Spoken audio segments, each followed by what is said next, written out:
Hey everybody, welcome to the Moms Making Money Show. I have a special edition for some of you guys who are hopping on live video with us, live streaming.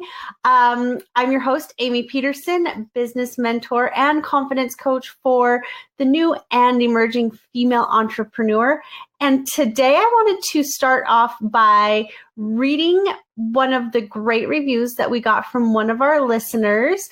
It says, #MomLife, all the necessary topics, practical applications, and encouragement to go for the work at home life. That's from Alicia Cleese. And I feel like that ties so perfectly into our guest who we have today. I have the lovely Vanessa Dougan coming from Canada today. And she is a pelvic floor physiotherapist and also a postnatal fitness expert. So you guys might be asking what that means, and I'm going to turn it over to Vanessa and have her tell us exactly what that means and what it means for so many of us mamas out there. Thank you, Amie, for having me on today. I'm super excited to chat with you and to sort of share the wealth of knowledge that I have, because I feel it's so important for moms to hear. So to describe a little bit about who I am, what I do, as you said, I'm a pelvic floor physio and I'm a postnatal expert. So what I specialize in is talking to women about why peeing your pants isn't normal, even though it's common. And it's something that we all laugh about. We all get in our groups after babies and we talk about how weird it was that I coughed or I sneezed or I had a cold and all of a sudden I'm leaking and I'm peeing my pants all the time, and how funny it is. But at the same time, all of us are wondering, is this our new normal? Is this our life from now on? Just simply because we had kids. And my job and my mission in my business right now is essentially to teach moms how this isn't the new normal, that you can actually do something about it. And I want to empower women by teaching them exactly how they can make a change. That all has to do with learning about your pelvic floor, learning the right exercise to do, and avoiding the things that you have no idea are actually doing yourself some harm. Yeah. So probably I think every woman I know who's had a vaginal birth, myself included, like if I get sick, so my second pregnancy, I was super sick, like throwing up, barfing every single day, all day long.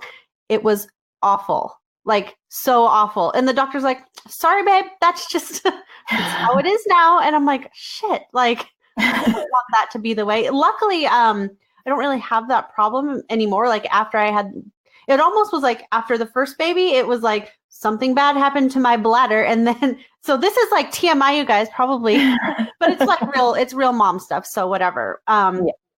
Then after I had my second one, it was like whatever damage the first one did, the second one kind of undid. I don't know. It was really weird. And so it's not really like I can go run around and for the most part now.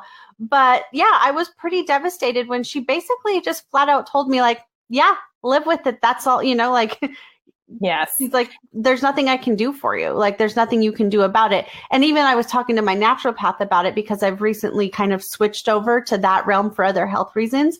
And she's like, no, it's not normal. I'm glad you got that advice, at least, because it's actually sad to say, but it's super common that many women will go to their doctor and report these symptoms, and it's just they're just told essentially that's normal, just deal with it. Mm-hmm. Much with like a lot of things that we deal with as moms, that we're just kind of told just deal with it, it's part of being a mom, right? And so many women don't go further and investigate it more, but it really has to do with exactly learning what are the good things to do, like pelvic floor exercises, and how to get back into a routine. What I found with most women is that after baby, we're all kind of eager to lose this baby weight. So we start to jump into exercise routines. We start to try to do everything possible to sort of burn this baby fat that we've gained. And what we're doing is we're jumping too quick. We're jumping too fast into these things that could actually be doing some damage to our pelvic floor. But we don't know that. Nobody tells us that there's certain things that you should avoid, or there's certain things that you should build up to. We're kind of just so ready to jump into it that we don't take the precautions.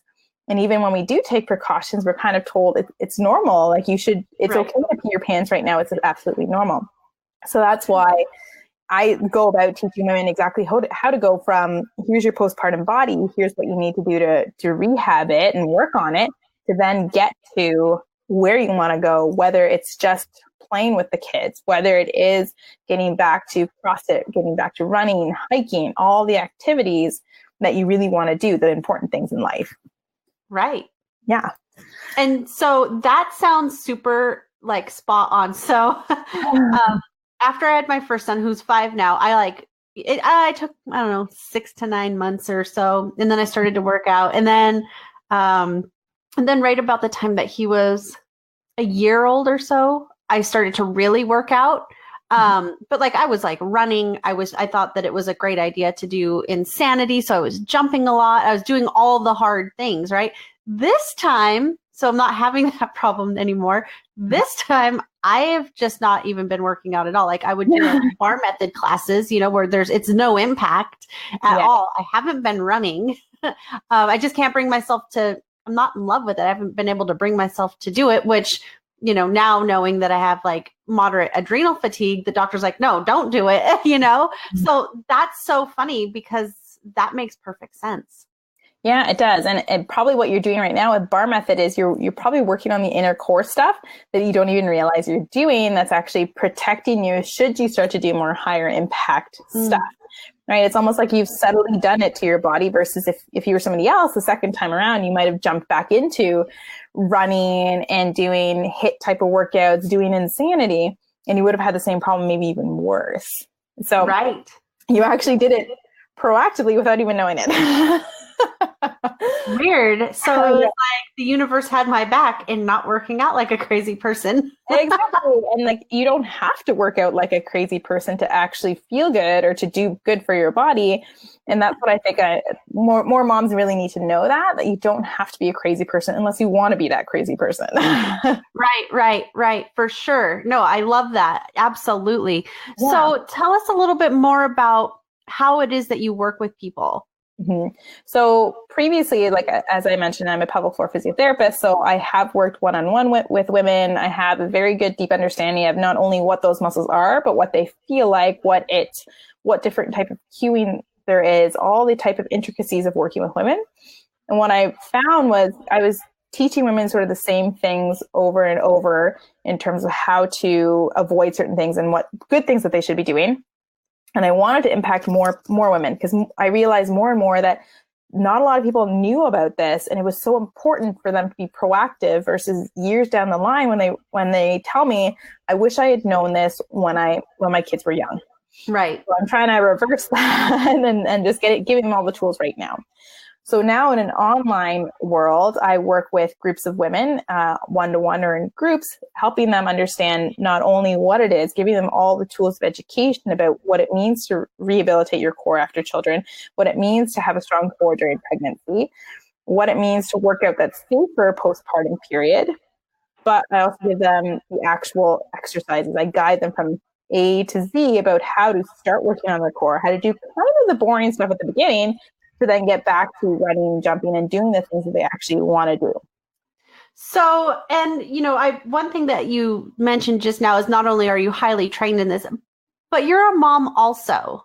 So like when you said like, what you have a deep understanding of how the muscles work, what they do, and how they feel, you actually know what it feels like to have given birth and experienced some of these wacky body changes that just happen. Yes, 100%. Like I'm a mom of 2, so I have a almost 3.5-year-old and an 11-month-old at home. So I know what it's like to live a life where you kind of put yourself on the back burner. Like you ignore the symptoms that come up. You say, I'll deal with it later because I have to deal with this first. And I also understand that helping myself is also helping my kids. Right. And from a very honest experience, after my first pregnancy, I did experience a little bit of abdominal separation that I had to work on and I had to be aware of.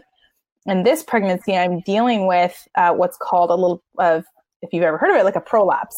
So a little bit of some organs that are kind of dropping down, for a very, very basic description. So I speak from it, not only from an educated perspective, but also the fact that it's something that I have to be proactive about as well. I could choose to ignore what I'm feeling and try to push myself working out, or I could choose to address the problems and continue to live healthily.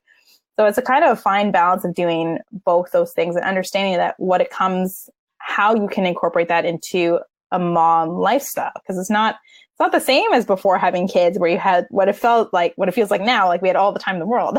We should. Right. Yeah, you could just go to the gym whenever you wanted. I know. Yeah, you could do it. You could Netflix if you wanted. You could do anything. You could nap. Wait, we still Netflix. It's just cartoons now. Yeah, I know. I don't want to watch any more Peppa Pig. I know, but it's so cute. Yeah, that's very true. And I think that's part of the whole program that I teach, is not only just working on the fitness component, but it's teaching moms that this can be a part of your lifestyle. Because I have worked with lots of moms who are trying to fit themselves into a mold of like, for example, what you said, insanity. Like, I feel like I need to do insanity. I need to work that way because that's going to get me results. Yeah. When we're trying to match better what you can do, what you can afford happily, and how something can fit into your lifestyle versus putting you into something else. Okay. So that makes perfect sense. And I think that's a lot more doable than, like you said, than trying to force it, like press the envelope, so to speak. What are some ways that some people can actually like work with you? So at this point, I really am excited about my launch of a group program, because I wanted to share this with a lot more moms and have them have a lot of support and accountability. So this group is called Hardcore Moms Strong, and they're getting all the core workout. They're getting the basics from A to Z, like I mentioned. They're getting the whole body workout. So we're not just focused on rehabilitating their core and pelvic floor, but we're working on the goals that they actually see that are tangible, that they want to make a difference. So not only are we stopping them from peeing their pants, but we're getting them losing the mummy tummy and the things that they really want that'll make them happier, feel a little bit more comfortable in their own skin. Nice. Yeah, and we incorporate everything about how to do this in a busy mom lifestyle, how to eat, how to just incorporate all that means about having a healthy life. Perfect. I love that. And so I've already posted the link for everybody who wants to go ahead and like hop in and take a look and, stop peeing your pants and really learn a natural, healthy way to do that. Because, there's all those surgeries and different things we live in the US, so we see all these lawyer commercials about, your pelvic sling and your mesh and all of that stuff, and how it's caused all these problems and whatever. So your program, there's no surgery involved or anything like that. Mm-hmm. And really I've spoken to women who've had the surgeries, and sometimes we're kind of pushed towards that a little bit earlier than doing the proactive measures of rehabilitating and working on things before they get that bad or before we actually jump into surgery. And even if worst case scenario, you do all the things that are meant to fix the problem and it doesn't 100% fix it, it'll still set you up so that after surgery, you're better prepared. Because the surgery doesn't fix it 100%. I have met women who they're great for a few years and they go right back to feeling the exact same way they did before surgery. So it's everything to actually make you feel better.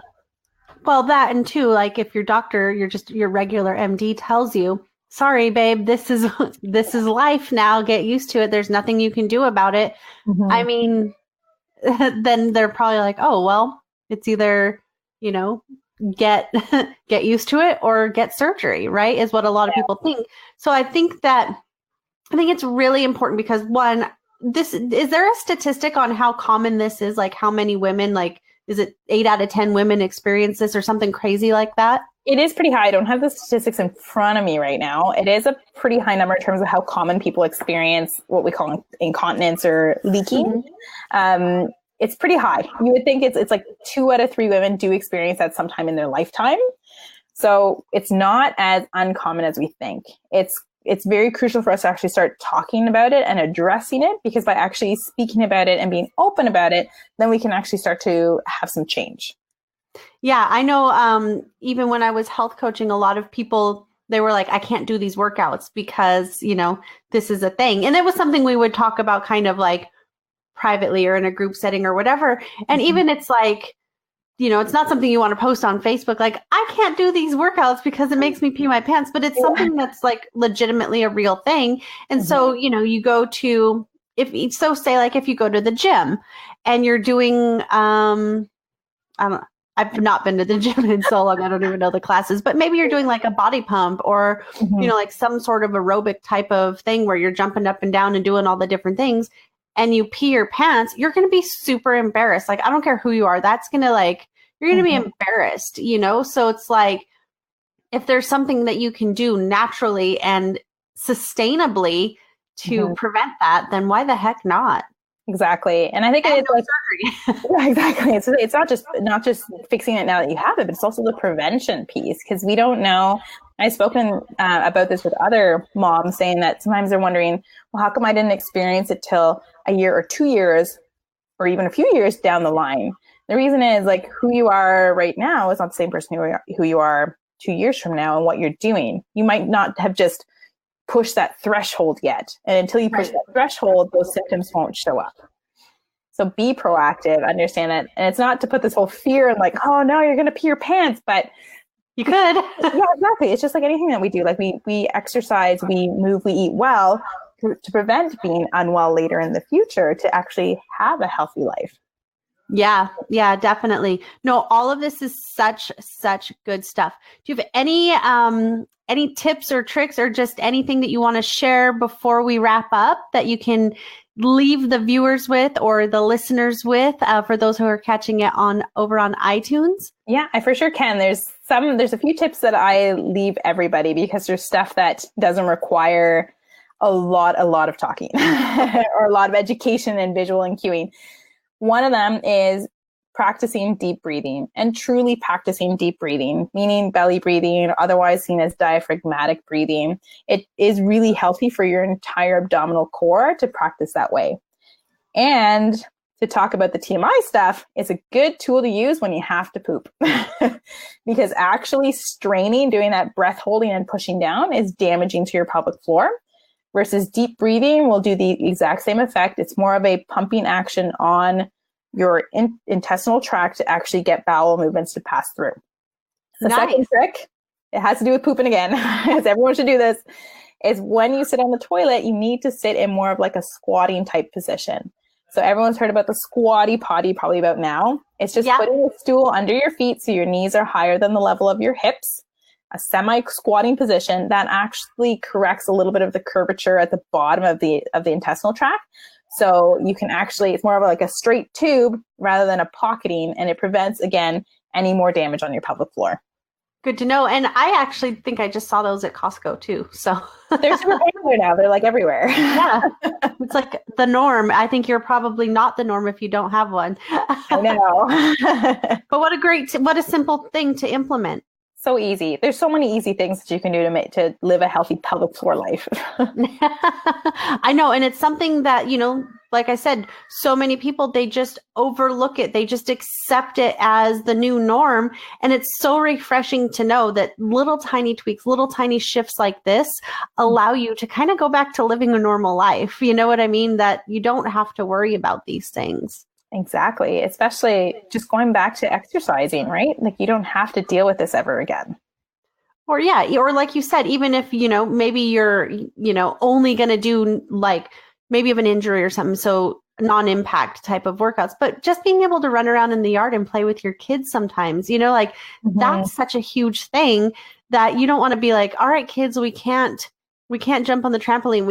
I can't run after you to help you practice your soccer goals or whatever, because I'm afraid that I'm going to pee my pants, Yeah, exactly. Like all the things that you could be missing that are just so the enjoyable parts of life that have nothing to do with this, but will be impacted by the fact that you could leak, right? Yes. Yeah. Look at Vanessa. Sure. She's going to put those like undergarment companies out of business. They're expensive, those things. They're pricey stuff. Like, you don't want to spend your whole life paying for panty liners and like what Whoopi Goldberg used to promote all the time on TV. Oh yeah. A while ago. Well, and now I saw there's another celebrity, and she's promoting one of those type of like liner pads, and she's pretty young. She's probably in her 40s, maybe, and she's promoting it as just like, hey, part of my normal life, and this is how I cope, instead of being like, oh, I hired Vanessa and I don't need these anymore. I know. I have a pelvic floor that is rock solid. Right. Yeah. So even though Adam Sandler said in the movie, you're only cool if you pee your pants, it's not the truth, you guys. It is not the truth. Adam Sandler was wrong. He was wrong. And no, for real though. I mean, it's not something that anybody who's ever experienced it, whether you're pregnant currently or postpartum, or you're looking to get pregnant and it's something that you worry about, definitely feel free to reach out to Vanessa. Use the link. That'll get you in touch with her. It will get you direct information and access into her upcoming course. And to be totally honest, the investment that you make with Vanessa is going to be way, way, way, way less than the investment you make into some sort of wacky, meshy type of surgery. Yes, it will be. I can almost guarantee that. Well, good. Very, very good. So if you have any questions, we will leave this thread open for as long as necessary, and Vanessa or I will answer your guys' questions about the course. She'll answer your questions about the course. I'll answer any other questions that you guys may have about the show. The show will air next week on iTunes, Spotify, Stitcher, and all the places. So be sure you hop over and subscribe and leave us a review of what you think about this show or any other shows. And we'll give you a shout out and read it on next week's episode, one of them anyways. So thank you so much, Vanessa, for hopping on here. Thank you so much for sharing that there is such a bright light at the end of the tunnel for so many women who have just been told that they were, dealt a bad hand. So this is amazing. And I know that this message is going to speak to so many women in so many places. And this is going to be life-changing for a lot of women. It will be. Thank you so much for having me on and letting me share my story there. Of course. Thank you. Thank you for sharing it with everybody. It's been my pleasure. Great. Awesome. Thank you so much. All right. Talk soon. Bye-bye. Bye.